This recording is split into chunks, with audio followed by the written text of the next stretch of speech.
Referees in the NBA have a job. A really simple job, actually.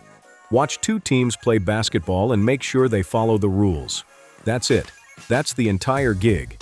You watch grown men put a ball in a hoop, and you make sure nobody cheats. But somehow, year after year, season after season, these refs find a way to screw that up so completely that they fundamentally alter the outcome of games that matter.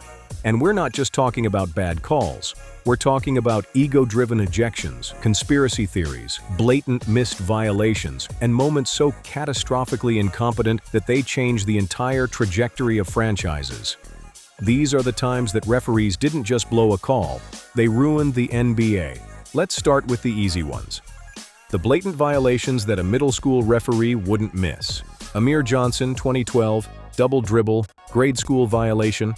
The kind of thing you see in a youth league and blow your whistle immediately.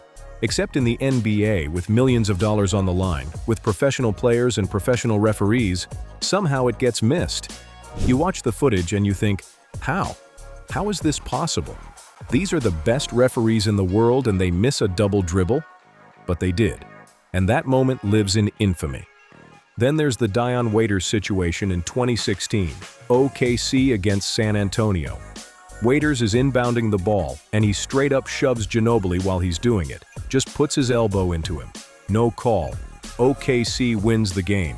The NBA came out afterwards and admitted there were FIVE, not one, not two, FIVE, missed calls in the final 13.5 seconds of that game. 5. How do you miss 5 calls in 13.5 seconds? How is that even possible? Then you've got moments that haunt you because the league admits they were wrong, but only after the damage is done. LeBron against the Celtics in 2023. Jason Tatum slaps LeBron's arm as he's going up for the game-winning layup.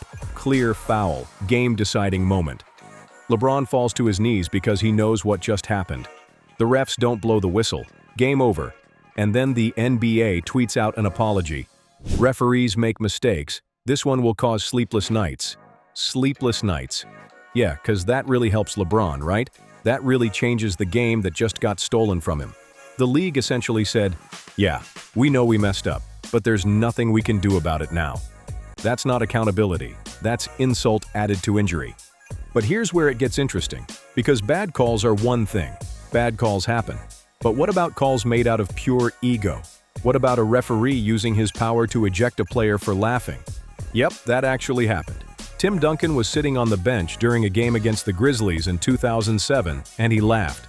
He was laughing at a bad call. The most composed, the most respectful, the quietest superstar in NBA history was sitting on the bench, minding his own business, laughing at what he thought was a bad call. And Joey Crawford, this is the ref's name, remember it. Joey Crawford looked at Tim Duncan on the bench and decided that this was disrespectful. He decided that laughing at a call warranted an ejection. Tim Duncan, the definition of professionalism, was thrown out of the game for laughing on the bench. Crawford claimed later that Duncan had challenged him to a fight. But here's the thing, nobody else saw it that way. The NBA saw it for what it was. A referee on a power trip, using his whistle as a weapon because his ego couldn't handle a player disagreeing with him. Crawford was suspended for the rest of the season. The NBA actually ordered him to see a psychiatrist. That's how bad this was. A referee had to be sent to therapy because he ejected someone for laughing. Let that sink in. Rasheed Wallace accumulated 41 technical fouls in one season. 41. The record. The all-time record for technicals. And yeah, Rasheed would talk trash, would get in refs' faces, would test the limits of what he could get away with. But 41 in one season? That's not just a player being rowdy. That's a pattern of referees using their power to control a narrative, to punish someone they've decided to punish, to make the game about them instead of about the players. Then there are the moments where calls are so absurd, so obviously wrong, that you can't even categorize them as mistakes. They start looking like something else entirely. Kevin Durant in 2019, Warriors playing Houston, and he's clearly out of bounds. Not by a little bit, by 2 or 3 feet. Out of bounds, completely out of bounds. And the refs are looking right at him. 3 refs, all looking directly at him, all missing it. 3 officials whose job is literally to watch the court can't see a guy who's out of bounds by multiple feet. And the Warriors benefit from it. The defending champions benefit from an egregiously bad call. What are we even doing? Then you've got the 2018 Finals Game 1, Warriors and Cavaliers. KD's guarding LeBron, LeBron drives and a foul is called. Except it's not clear what the foul is. The refs call it a charge on the floor. But then, and this is where it gets weird, they use some loophole, some technicality that nobody even knew existed, to overturn it to a block. A charge becomes a block because a referee decided to use a rule that seems to exist for moments like this.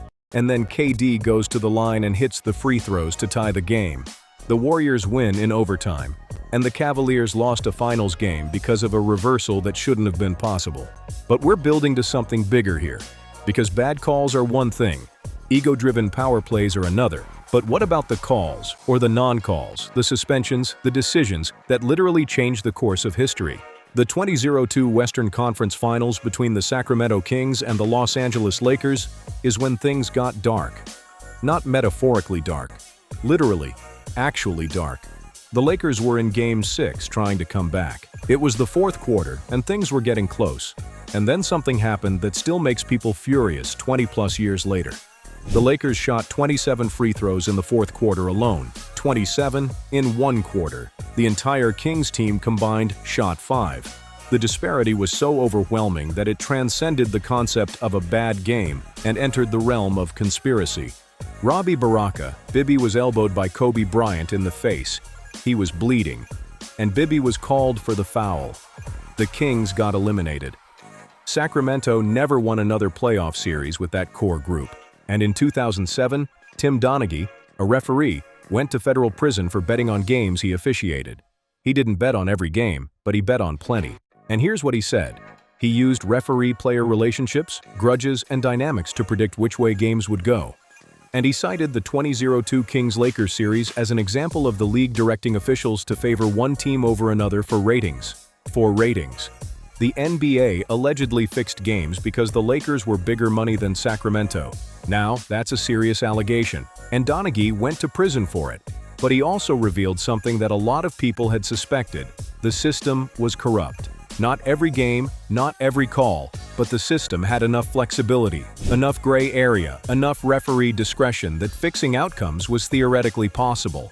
And that's not something you can just brush off. Donaghy was a referee between 2003 and 2007. He bet on 16 games that he officiated.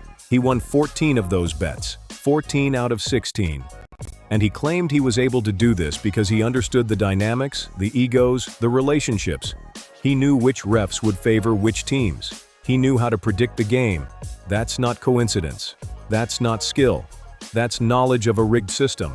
But even before Donaghy, there was evidence. And the evidence's name was Joey Crawford again. Crawford had a beef with Tim Duncan, a personal beef. And every time they faced off, you could see it.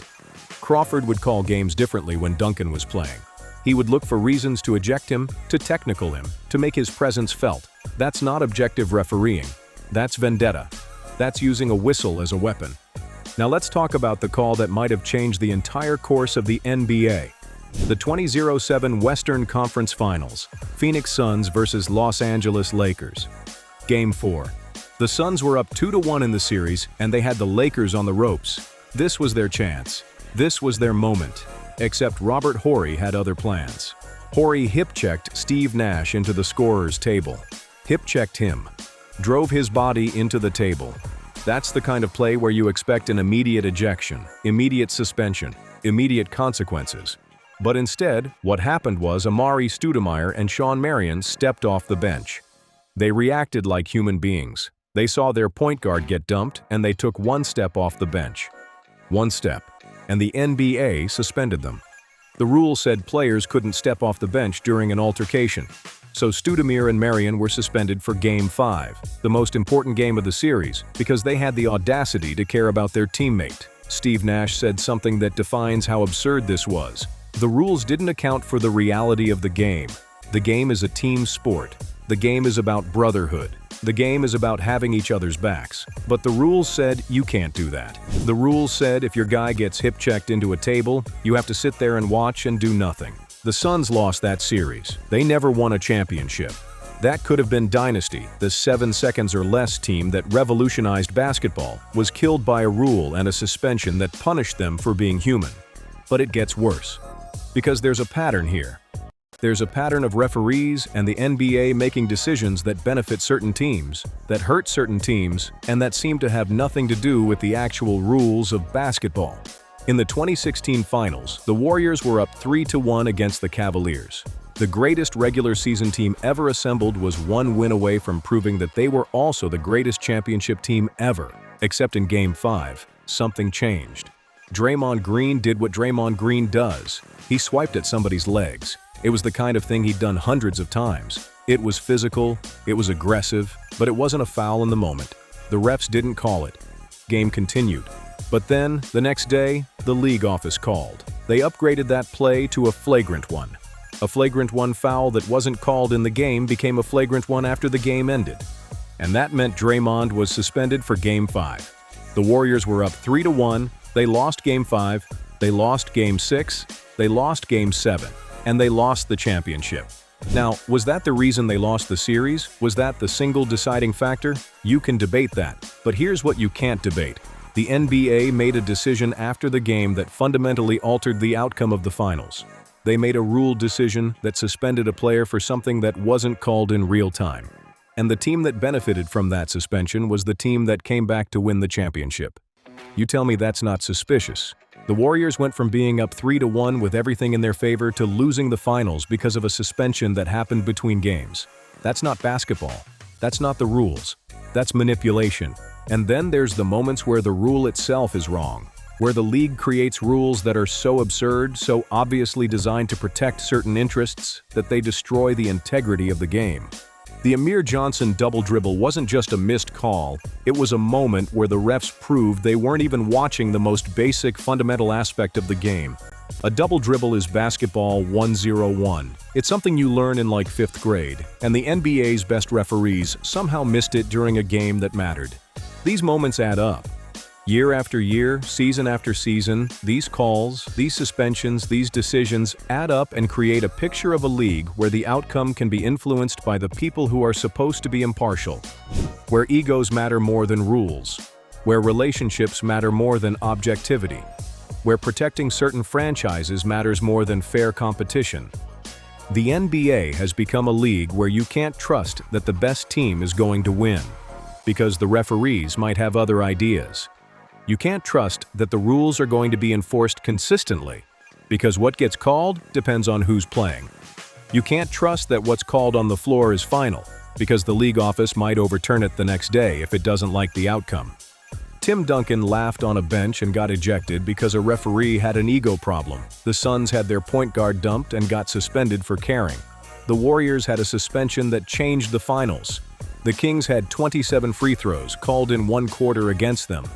And the NBA, the league that's supposed to be fair and impartial, sometimes seems like it's using the refs as tools to protect its interests.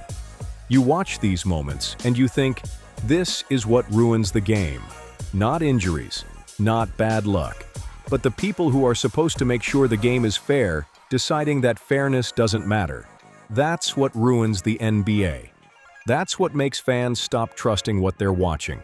Because if you can't trust the refs, what can you trust?